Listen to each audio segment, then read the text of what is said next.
They get more out of it than what they pay for it. Awesome. Because value is all perceived, right? We as people decide on what we put value on, right? Has anyone ever gone to the movie theaters and it's like a $40 trip just for one person? And you're like, is the movie really that good? For the popcorn and the ticket and the all this, and I gotta wait for the credits, like, and you're like, did I really just spend $40 on this experience? I'm about to go see like Lilo and Stitch. Like, it's all right. Interstellar, definitely worth it, right? I'll spend $100 to go see Interstellar in theaters. I don't know about you guys. So I'm sharing that example because you as a person, you perceive things to be more valuable than other things, right? There are $5 items in my life that are more valuable to me than certain things that cost $50 because I get more out of it and it brings me more satisfaction, joy, makes my life more efficient, right? So I will much rather spend maybe more money on something if I perceive that it has more value. Your job as a sales representative is to help the customer perceive Cutco as far more valuable than its price tag that they see on the demo that you give to them, right? So the purpose of this call, me chatting to you about building value with customers, is I'm going to be helping you have some practical ways to increase the customer's perceived value of the product. So the first thing that we're going to talk about is your words because your words have impact. The order in which you say things is extremely important. And so I'm going to give you some just like hot button words to throw into your demo and that you should not be afraid of using. And then secondly, I'm going to actually show you guys on Cutco Orders, the place where you write up your orders and you do your demos. I'm going to show you exactly a absolutely really easy, honestly, but really fired way of increasing the customer's perceived value of the homemaker in larger sets as well. So we are going to go ahead and get into that. I don't have like a keynote to share with you guys, so give me a pin waggle so I make sure that you're ready to absorb some of this. A little finger tap, right? Love to see it. All right. So, guys, here's the thing. Like I said earlier, your words have impact, and the way you speak about Cutco has a direct reflection on their perceived value of it. I'd like a show of hands. Has anyone ever been afraid to use the word expensive on their demos and like avoided telling the customer that it cost a lot of money? Yeah, I see some like, maybe, maybe I tried to dance around the topic for a certain kind of customer. Guys, if you are avoiding the word expensive on your demo, you are doing the client a disservice because all you're going to bring them is disappointment when you talk about pricing. So here's one word that I love to use is I love telling customers that Cutco is expensive because people want expensive things. Period. End of story. I don't care whether that person makes $30,000 a year or they make $2 million a year. People want expensive things because people like to feel expensive. But here's some ways that you can also create the word expensive in your customer's head without necessarily saying it. So, guys, Cutco is handcrafted. I'm going to literally just rattle off a bunch of words and I want you guys to scribble these down. Cutco is handcrafted. We are American made. Guys, things that are American made are just naturally more expensive, right? Handcrafted in upstate New York. Each product that we make takes more than 6 individual people to put it together. The super shears, guys, 12 individual people come together to make these super shears happen. They should be worth $300, not $145. Handcrafted, right? American made. Some other great value words, guys, is we're intentional about our process of making the products. And just using the words, we're intentional about manufacturing Cutco. Give you guys a second to catch up.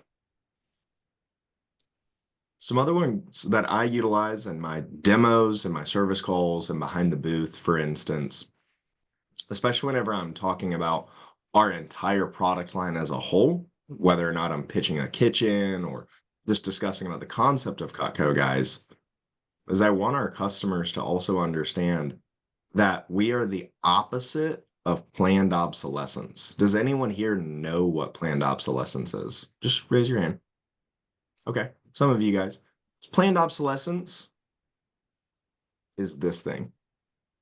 Raise your hand or show me your little phone. Okay. Show me your little phone. Haley, quick question. Yeah, a lot of iPhones, a lot of Androids. Yep. Haley, quick question.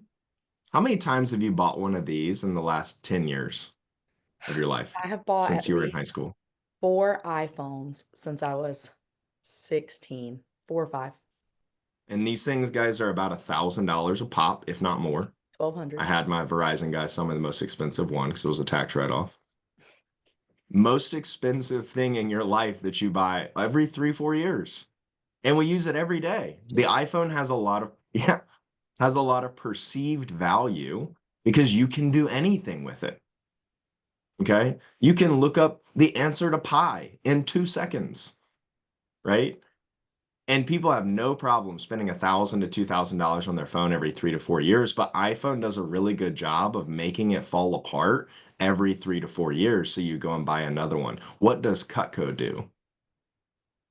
Let that sink in for a second. So some value words for you guys. Cutco is built to last not years, but generations. Cutco is an investment, Miss Jones. Cutco is something you will use every day for not just the rest of your life, but for generations to come. So my next value word to toss into your demo, it is an heirloom purchase. If you don't know how to spell the word heirloom because you've never used it before, Google it. Cutco is an heirloom purchase. You guys have an heirloom thing that's in your house that great grandma passed down to like your parents? And probably no one uses it, but it's still there because stuff's never made quite like it used to be, except for Cutco. I compare Cutco to old farm equipment, especially if you have customers who have families that are in farming or gardening. Cutco's like old farm equipment, guys. You can literally use it and abuse it and beat it to crap, and it just keeps working. It'll look the same way and work the same way on day 1 as it does on year 60. And I have seen 70-year-old Cutco, and I can promise you that's the truth. So it's like old farm equipment. It's the opposite of planned obsolescence, Miss Jones. It's expensive. It's handcrafted. We are high end. It's a great value word for you. We're high end.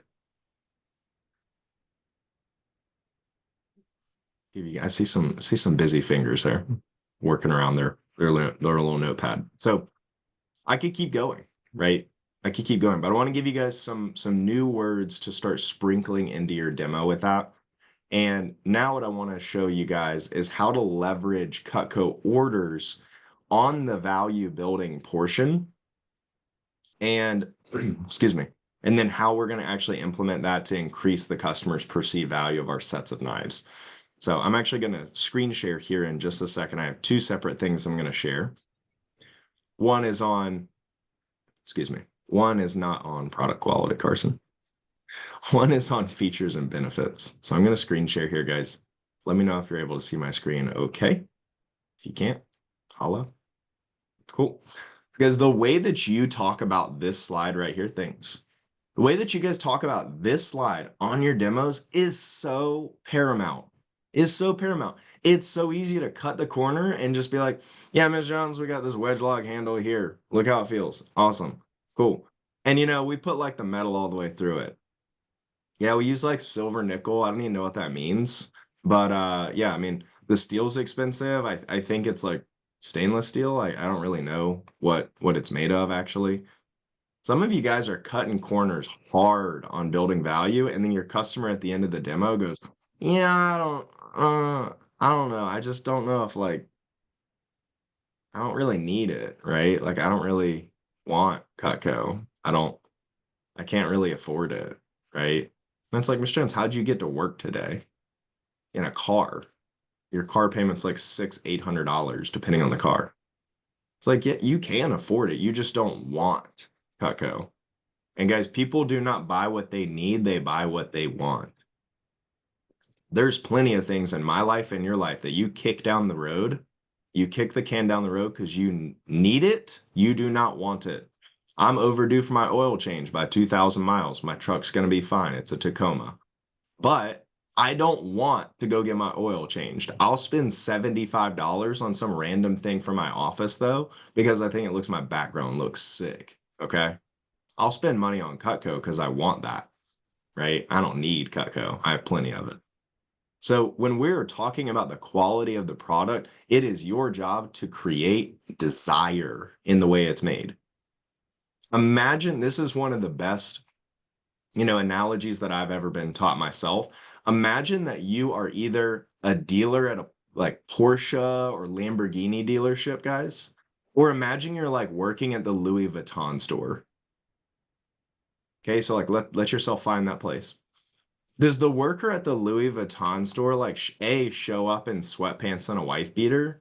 Absolutely not. They're wearing a three-piece suit with a probably $10,000 watch on the wrist. And when you walk in there, it is a signature experience. You feel pampered. You feel taken care of. By the way, that's another buzzword for you is pampered. Our customers feel pampered with our guarantee.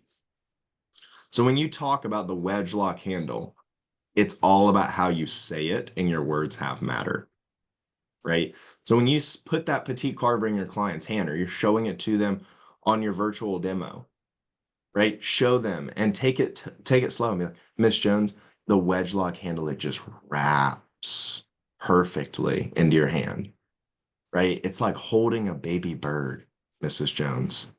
When you hold your Cutco knife, it's gonna perfectly fit in your hand, no matter whether you have an athlete's hand or you have arthritis. Right? And she's like, oh, really?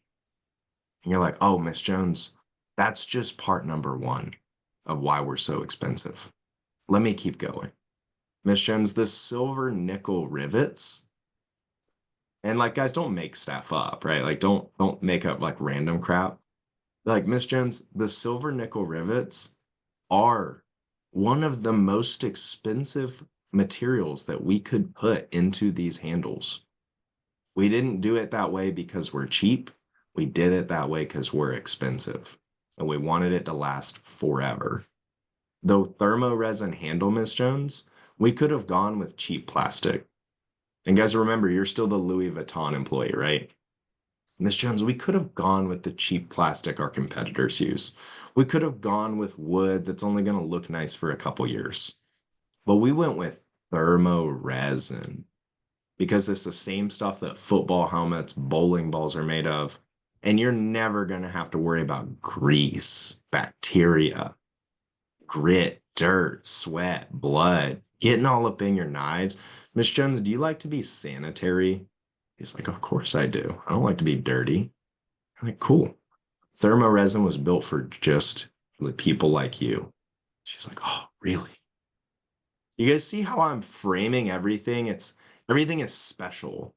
Everything is unique to Cutco.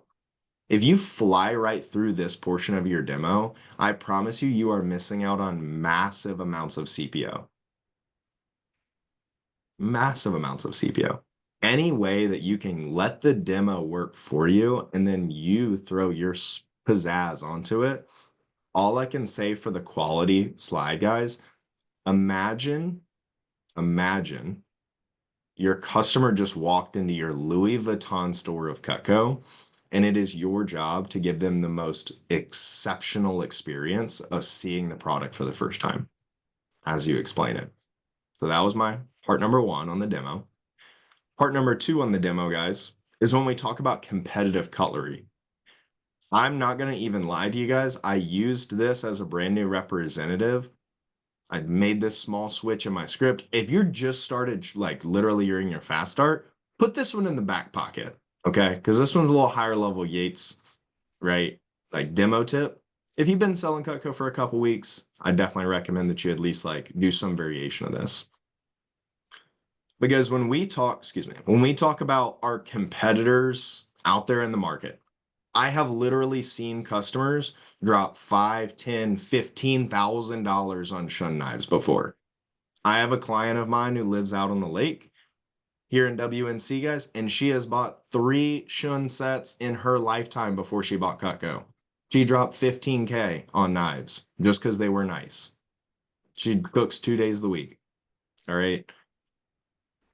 Excuse me. So here's where we put this into action.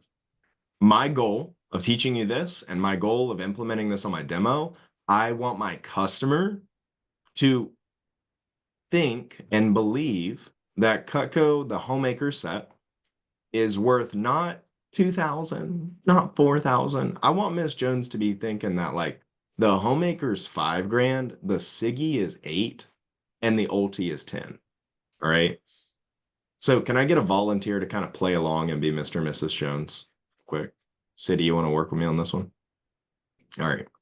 So Yeah. City, just play along. It's going to be pretty obvious what I'm looking for here, but just imagine I like Men in Blacked you. You have no perceived value of what the homemaker cost, right? And we just started this demo all over again. So, all right. Guys, I'm going to basically, I just read through Wusthof, Shun. I'm going to talk them up. We want to talk up our competitors because they are worth the money. Like Wusthof and Shun knives are really expensive and they are definitely worth it. They just don't last forever like Cutco does. So, City, when it comes to something that offers twice the quality, twice the value, it literally lasts generations.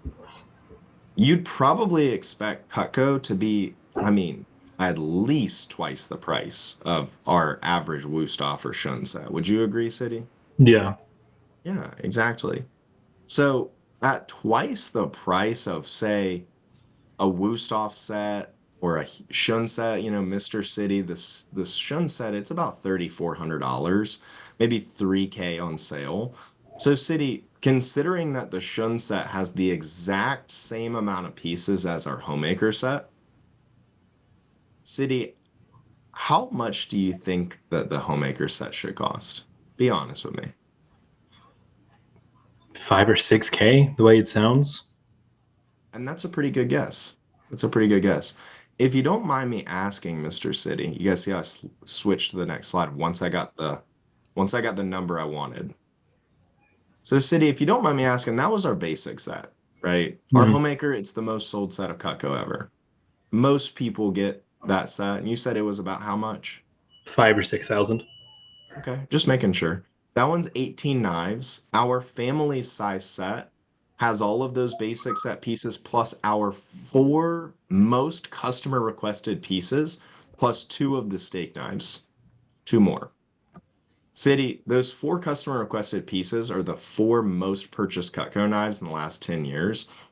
Considering that this set right here has 24 pieces in it, how much do you think the family set should cost if you said the homemaker was about 5 or 6K? 5 or 6K. We're looking at 8.5K at least, if I had to guess. Most people say about 7 to 8. So yeah, you're in 7 to 8. the Okay. ballpark there. Yeah. And then Mr. City, our complete set. It's our full toolkit. It has literally every knife that you'll need for the rest of your life. It's great for barbecues, family dinners, entertaining. If you just like the right tool for the right job, maybe you just like a couple extra duplicates if you and your significant other like to cook.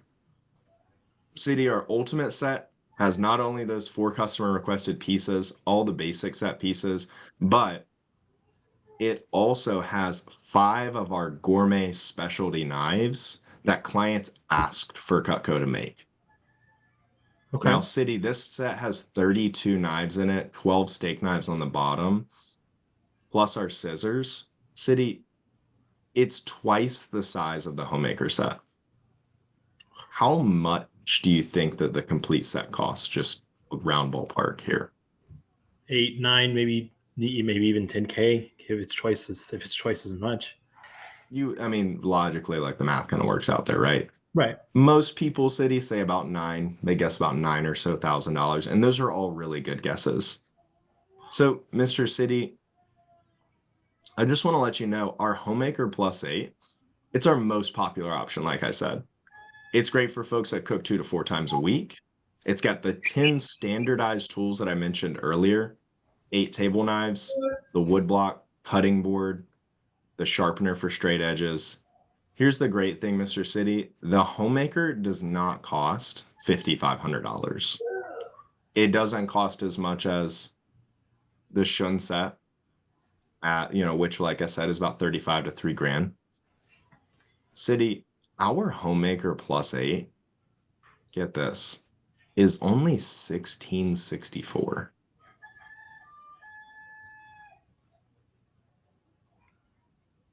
Now, City, that actually includes shipping. I don't know if I told you that.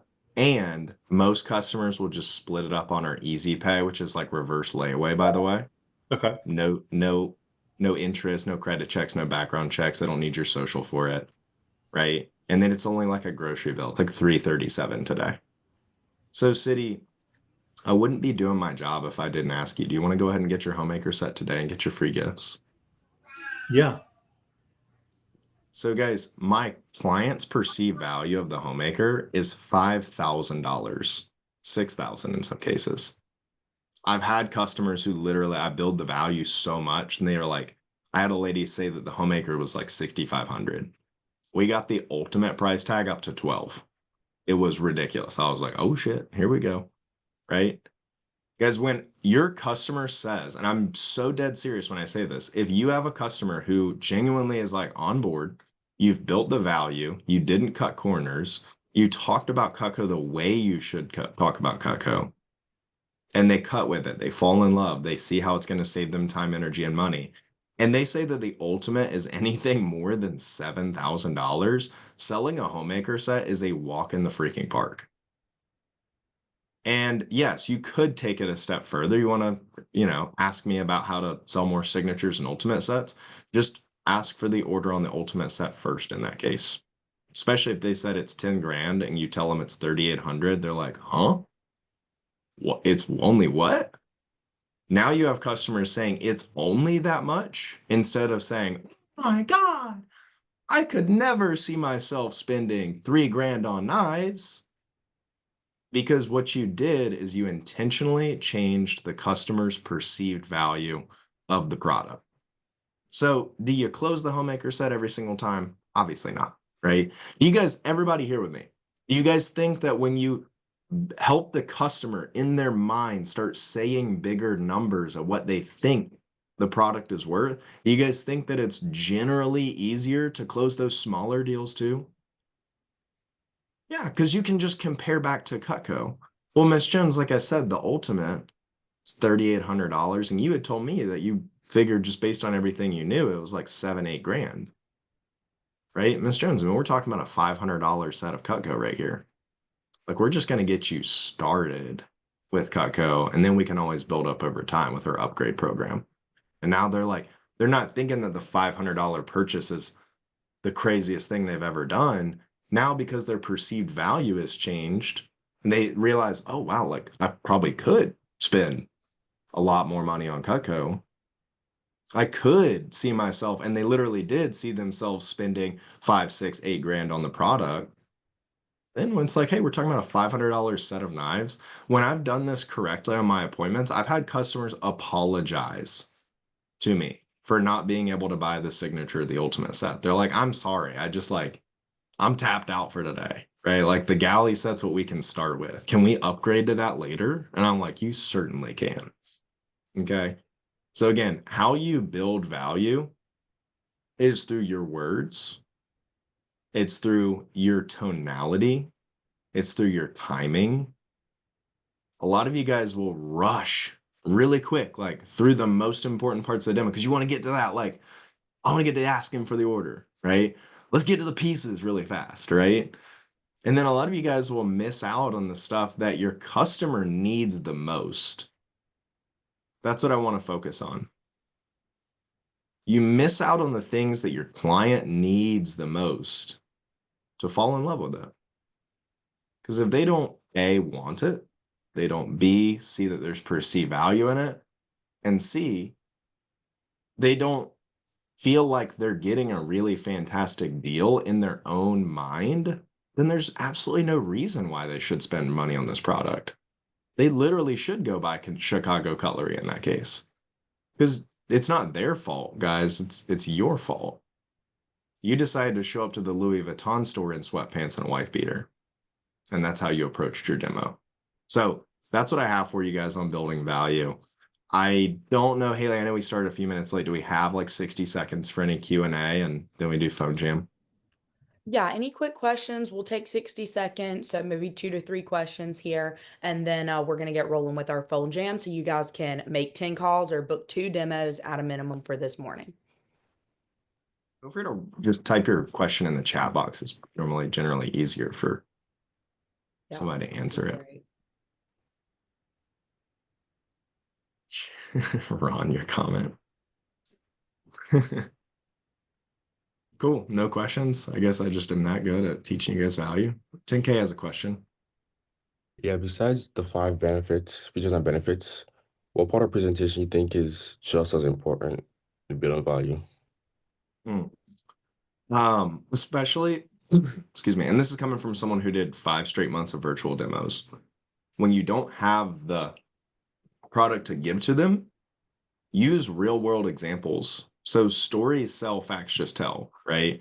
If I can give my customer an example of something they have spent money on that was not worth the value and the price tag and was worth the price tag, and they spent way more money on that thing, they're going to now connect quality and higher price tag.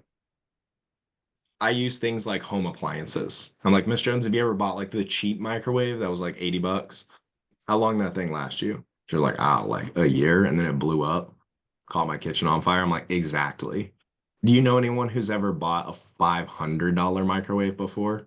She's like, oh yeah, my neighbor down the street has one. It's awesome. Things like a spaceship. I'm like, exactly. So I mean, do your research, obviously, like go on home store shopping, like go be a customer for a day and like go shop around home stores and just guys like just feel expensive stuff. Like go into the store and find something that's the most expensive of its kind, put your hands on it and like feel the weight of it, you know? Does it feel cheap? And then all you gotta do is just share those stories with customers and have them share with you.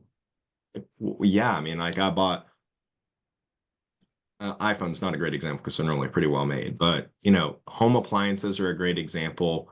You know, just equipment, like if the husband is like, you know, a gearhead, right? And he's like really into like shop equipment.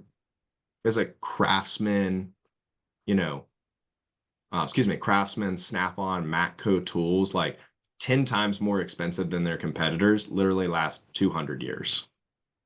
You know, so I use those examples in my demo. Does that answer your question, 10K? Use real world examples of stuff people are actually spending money on. Shoes, guys, great example. 10K, do you have like a cheap pair of shoes or have you ever bought a pair of cheap shoes? Nah. Okay, have you bought some really expensive shoes though? Yes. Okay, how much was the most expensive pair? Probably like 320 something. Okay, have they held up? Have they lasted pretty long? Yeah. Okay, because sometimes guys in shoes, it's just the name brand.